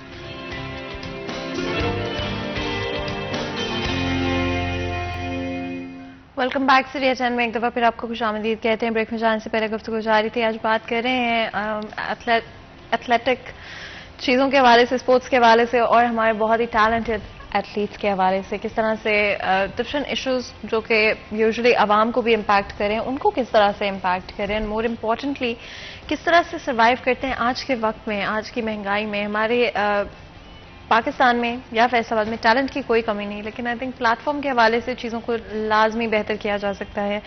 रफाकत, आप ब्रेक में मुझे थोड़ा सा बता रहे थे कि किस तरह से इम्पॉर्टेंट है एक कोच के लिए डिटर्मिन करना कि जो भी प्लेयर उनके पास मौजूद है वो किस डायरेक्शन में बेस्ट रहेंगे। बिकॉज आई थिंक कई दफ़ा हम खुद की एबिलिटीज़ को पहचानने में डिटर्मिनेशन होती है, हमें पता होता है हम क्या चाहते हैं, एंड गोल भी पता होता है, बट कई दफ़ा रास्ता नहीं पता होता, अपनी स्ट्रेंथ कई दफ़ा हम खुद नहीं देख पाते।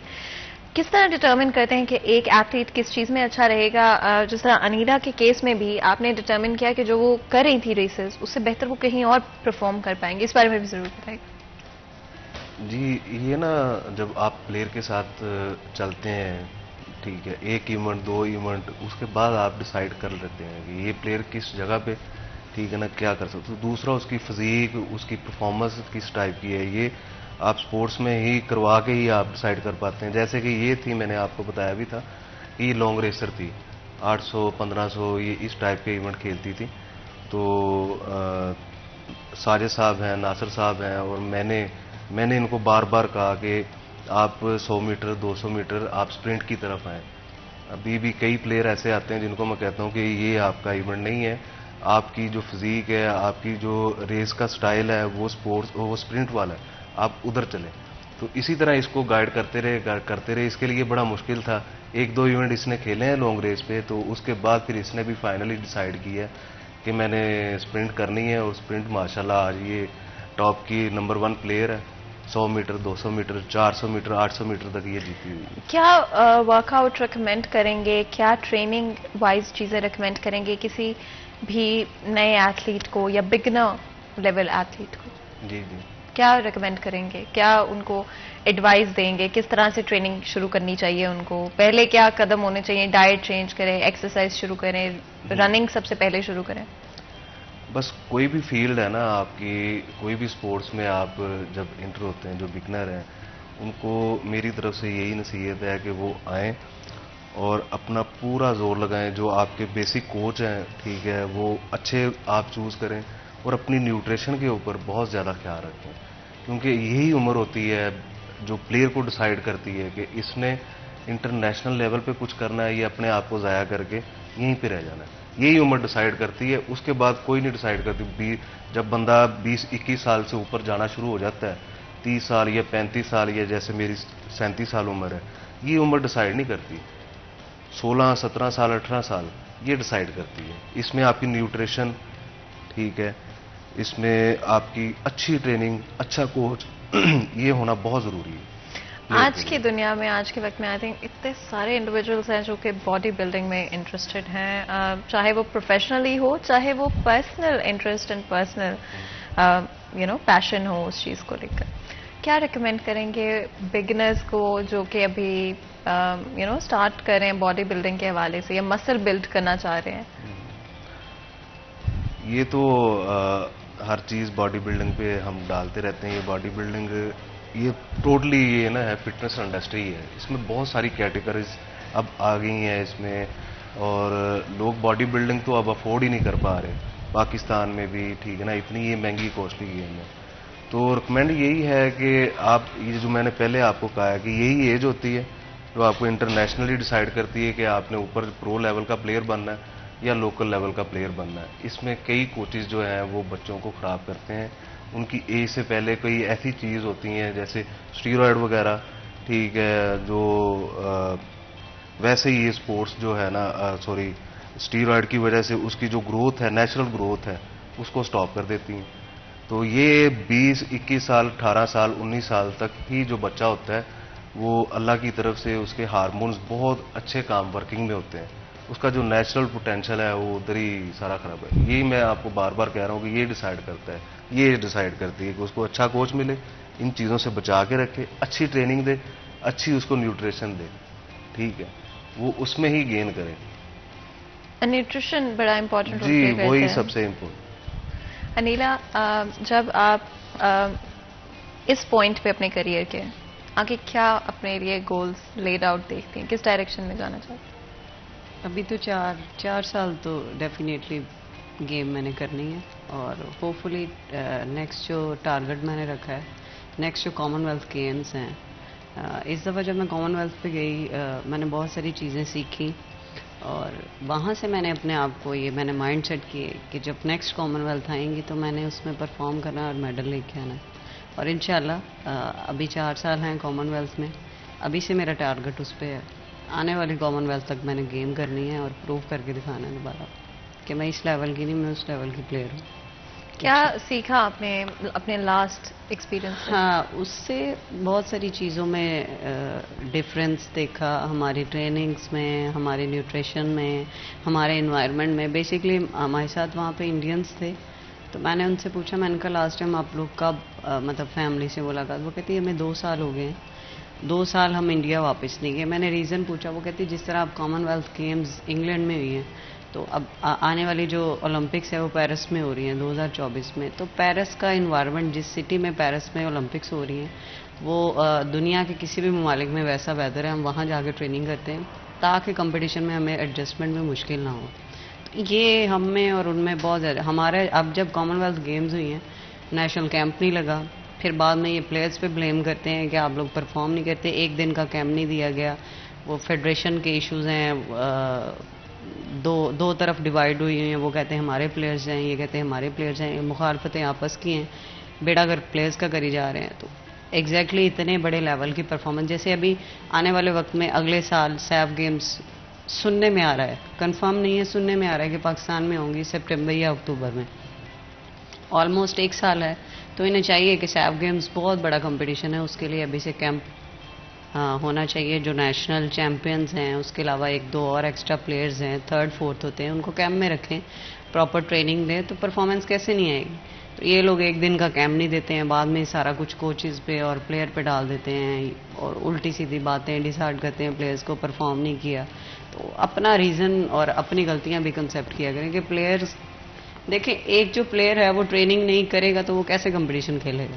जब तक आप उसको फैसिलिटेट नहीं करेंगे, उसको कैंप नहीं देंगे, आप उसकी डाइट मैनेज नहीं करेंगे, तो वो कैसे आपको।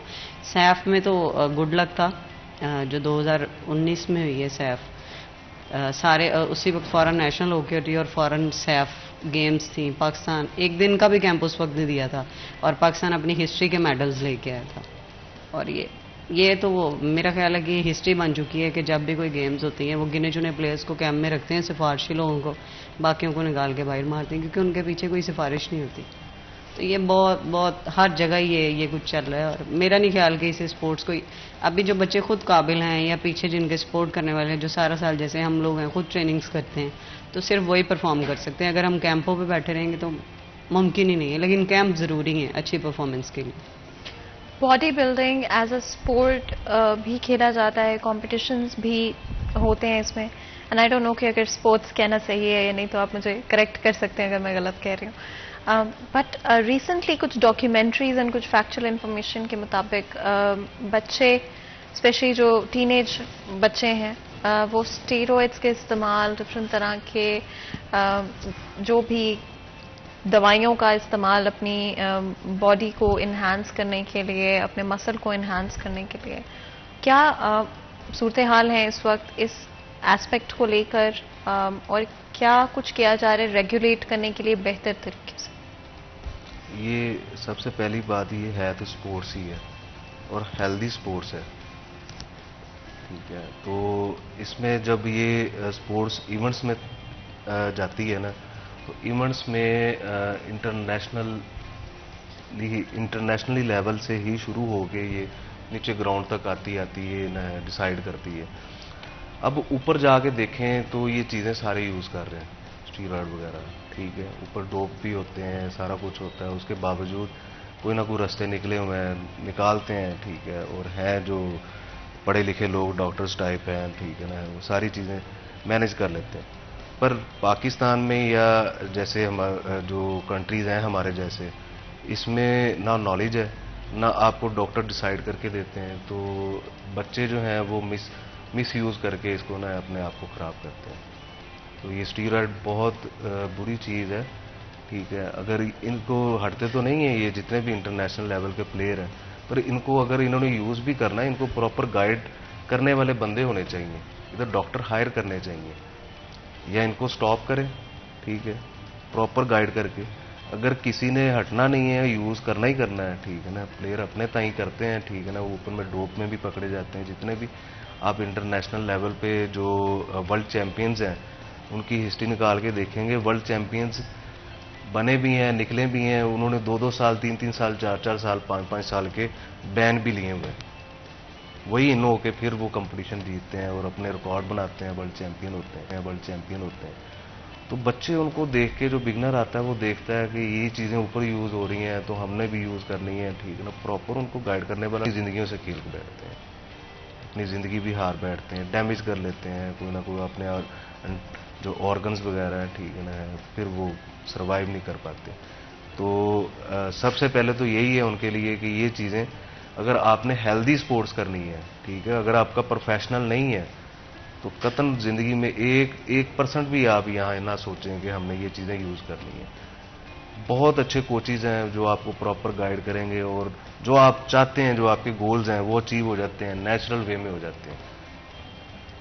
एंड जब ब्रेक से वापस आएंगे तो मज़ीद भी इस बारे में बात करेंगे कितना ख़तरनाक है ये ट्रेंड, जहाँ पर कोई चीज़ जो कि आपके लिए इतनी हेल्दी है, एक अच्छा स्पोर्ट है, किस तरह से वो उसमें भी अगर आप रेगुलेट ना करें तो बहुत सारे डिफरेंट इश्यूज पैदा हो सकते हैं। यहाँ पर ब्रेक लेते हैं, कहीं मत जाएगा, हमारे साथ रहिए।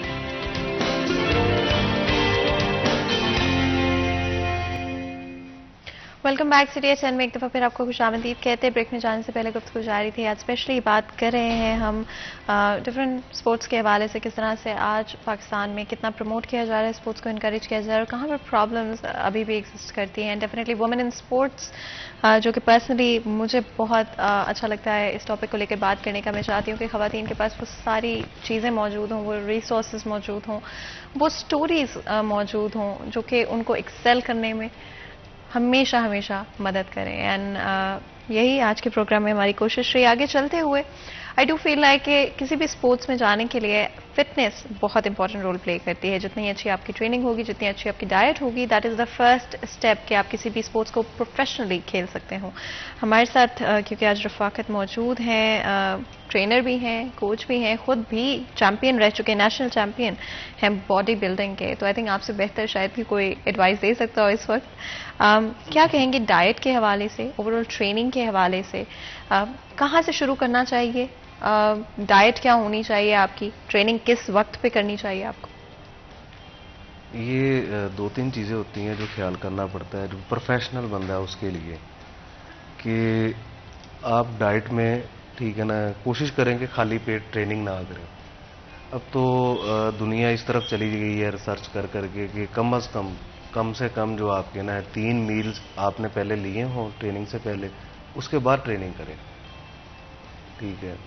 उसकी वजह ये होती है कि खाली पेट आपकी बॉडी जो होती है ना, अगर आप रात को उठ के सुबह ट्रेनिंग कर रहे हैं, ये प्रोफेशनल के लिए बता रहा हूँ, तो उनकी बॉडी कैटाबॉलिक फेज में होती। कैटाबॉलिक मतलब ये होता है कि आपकी बॉडी जो है ना, आपका जो लीन मास है, ठीक है ना, जिसे हम मसल्स भी कहते हैं, ठीक है ना, वहाँ से एनर्जी ले रही होती है। तो वो तो टाइम नहीं है। आप कम से कम 2 या 3 मील्स लें जिसमें आपकी प्रोटीन अच्छी हो।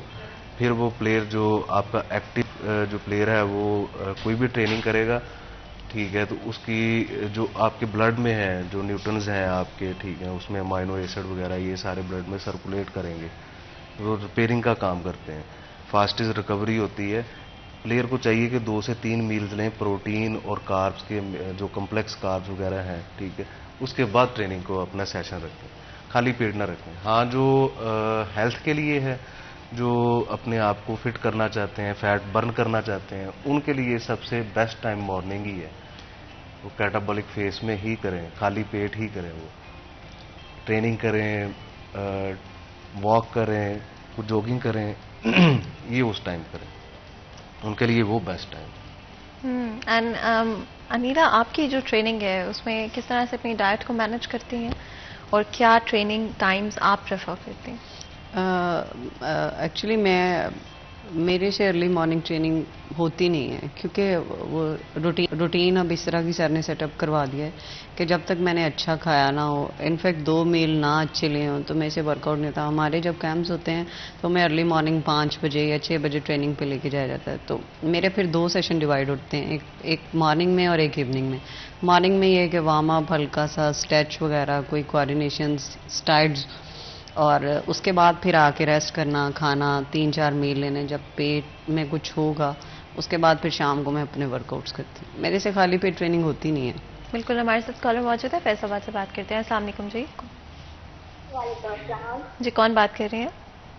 जी, मैं इकरा जी बात कर रही हूँ। जी, कुछ पूछना चाहेंगी, कुछ शेयर करना चाहेंगी? जी, मैं ना क्रिकेट वगैरह करती हूँ, तो मेरे पास मसाइल बहुत ज्यादा है, तो मैं आ नहीं सकती, इसलिए मुझे किसी भी चीज का पता नहीं। प्लीज आप अपना आपका मेरे साथ रखिए, प्लीज मुझे क्रिकेट में जाने के लिए प्रमोट करें। अच्छा जी, बहुत बहुत शुक्रिया कॉल करने का। और ऑफ कोर्स जिस तरह से हमारी कॉलर कह रही थी कि डिफरेंट चीज़ें एंड डिफरेंट इश्यूज एग्जिस्ट करते हैं फॉर श्योर। रफाकत, ज़रूर बताइएगा आपके एक्सपीरियंस में लड़कियों के लिए कंपैरेटिवली स्पोर्ट्स में मुश्किल रहता है या आसान रहता है? यहाँ पाकिस्तान में मुश्किल तो बहुत है, ये बता सकती है, बेहतर सवाल ये जवाब देगी, ठीक है। आप कि इधर मैंने जो देखा है, मैंने जो ऑब्जर्व किया है कि इधर फैमिलीज जो हैं वो वुमेन्स के लिए स्पोर्ट्स में जाना पसंद नहीं करते। ये चीज़ मैंने, बहुत कम प्लेयर हैं, और जैसे कि जो टीमें बन भी रही हैं, जो मुख्तलिफ डिपार्टमेंट्स की हैं, उनको ये मुश्किल आती है कि वुमेन्स की जो टीम बनाने के लिए अच्छे प्लेयर उनको मिल नहीं पाते। वो सिर्फ यही है कि वुमेन्स में, ठीक है ना, स्ट्रेंथ नहीं है, तो मुश्किल है ये, इसका भी सफ़र काफ़ी मुश्किल है। बाकी लड़कियों का भी होता है कि जब ये घर से निकलती हैं, डिसाइड करती हैं कि मैंने स्पोर्ट्स के लिए जाना है, ये खेलनी है, ये मेरी फील्ड है, तो काफ़ी हर्डल्स होती हैं। आपके रिश्तेदार हैं, आपके पहले तो भाई हैं, ठीक है, फिर रिश्तेदार आ जाते हैं, फिर मोहल्लेदार आ जाते हैं, ये जो बातें करते रहते, ठीक है ना, बड़ा ये जो लड़कियां बहुत मुश्किल से ये सर्वाइव करती हैं अपनी स्पोर्ट्स के लिए। अनीला, आपके हस्बैंड भी एक्चुअली में हमारे स्टूडियो में मौजूद हैं। मैं चाहूँगी आप अपने एक्सपीरियंस के बारे में बात करें। एक्चुअली जो मेरी स्पोर्ट्स है, मुझे शुरू से फैमिली से बहुत ज़्यादा सपोर्ट था। मेरे अब्बू और स्पेशली मेरे भाई वालदा का भी था। मेरी अम्मी का क्रेज़ था कि मैं मेडिकल फील्ड में जाऊँ, लेकिन बाबा ने शुरू से मतलब इस कॉन्सेप्ट को रखा कि जिस चीज़ को ये पसंद करे।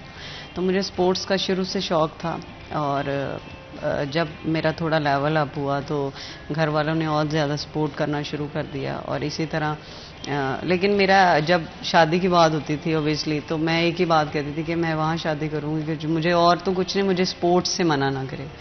तो मामला चलते रहे, तो लेकिन अल्लाह ताला ने इतना अच्छा वसीला बनाया कि मैं कभी इमेजिन नहीं कर सकती थी। सपोर्ट के अलावा कहीं मैंने जिम जाना हो, पहले भी मैं जिम मेल टाइमिंग में करती थी, लेकिन अब मेरे हस्बैंड साथ होते हैं तो अभी भी हम मेल टाइमिंग में ही जिम करते हैं। ग्राउंड जाना हो, ग्राउंड के अलावा जैसे आज भी स्टूडियो में आए, मेरे से ज़्यादा इंटरेस्ट लेते, तो मैं पूछती हूँ कि आप मुझसे ज़्यादा क्यों इंटरेस्टेड हैं स्पोर्ट्स में। तो मुझे एक बात कहते थे कि अगर तुम किसी लो लेवल की भी प्लेयर होती ना, तो तुम्हें मैं अब तब भी सपोर्ट करता, लेकिन अब तो तुम्हारा खैर लेवल ही इतना ही है कि मैं तुम्हें नहीं कुछ कहता। अगर तुम्हारा इतना हाई लेवल ना भी होता तो मैं तुम्हें इस लेवल तक लेके आने के लिए इतनी सपोर्ट करता। तो मैं कहती हूँ ये मेरा एक्सपीरियंस तो बहुत अच्छा है, अल्लाह का शुक्र है। मैंने कभी सोचा नहीं था कि मैं अपनी स्पोर्ट्स इतनी आगे तक कंटिन्यू रख सकूँगी। हमारे साथ एक कॉलर भी मौजूद हैं, बात करते हैं। अस्सलाम वालेकुम जी। कॉल ड्रॉप हो गया, अगर आप चाहें तो दोबारा कॉल कर सकते हैं, हमारे इस डिस्कशन का हिस्सा बन सकते हैं। रफाकत, इस डिस्कशन को रैप अप करने की कोशिश करते हैं, लेकिन एक दफ़ा फिर स्पेशली टीनेजर्स में आज कल बहुत ज़्यादा नज़र आता है कि वो बॉडी बिल्डिंग की तरफ आना चाहते हैं। क्या रेकमेंड करेंगे उन बच्चों को जो कि इंटरेस्टेड हैं बॉडी बिल्डिंग की तरफ प्रोफेशनली, अगर वो कंटिन्यू करना चाहते हैं कि टीनेज के अंदर अगर वो एक्सेसिवली ट्रेन करते हैं तो वो किस तरह से अपनी जो डेवलपमेंट है, चाहे वो फिजिकली हो मेंटली हो, क्या उसको हार्म कर रहे हैं या इट्स नॉट अ प्रॉब्लम, आप किसी भी उम्र में बॉडी बिल्डिंग स्टार्ट कर सकते हैं?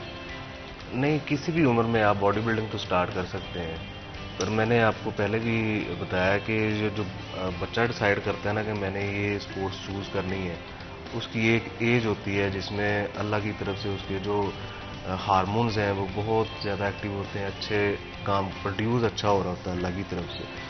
तो वो 20 साल तक, ठीक है ना, अपनी जो ग्रोथ है, ग्रोथ लेवल है, जो नेचुरल पोटेंशियल है, वो बहुत ऊपर तक लेके जा सकता है अच्छी ट्रेनिंग और अच्छी न्यूट्रिशन के साथ। अच्छा, यूजुअली बहुत सारे लोग कार्डियो पर बहुत ज़्यादा फोकस करते हैं, कार्डियो के अलावा और क्या ऑप्शंस होते हैं ट्रेनिंग के लिए जो कि किए जा सकते हैं? ये अपनी अपनी स्पोर्ट्स ही डिसाइड करती है, फील्ड डिसाइड करती है कि आपने किस सेशन को ज़्यादा लेना है, ठीक है। जैसे बॉडी बिल्डिंग है, इसमें उस लेवल का कार्डियो नहीं होता क्योंकि इसमें मास को गेन करना होता है। और जैसे हमारी कैटेगरी में फिटनेस में ही कई ऐसी कैटेगरीज हैं जिसमें कार्डियो सेशन ज़्यादा यूज़ होते हैं, उनको करने पड़ते हैं।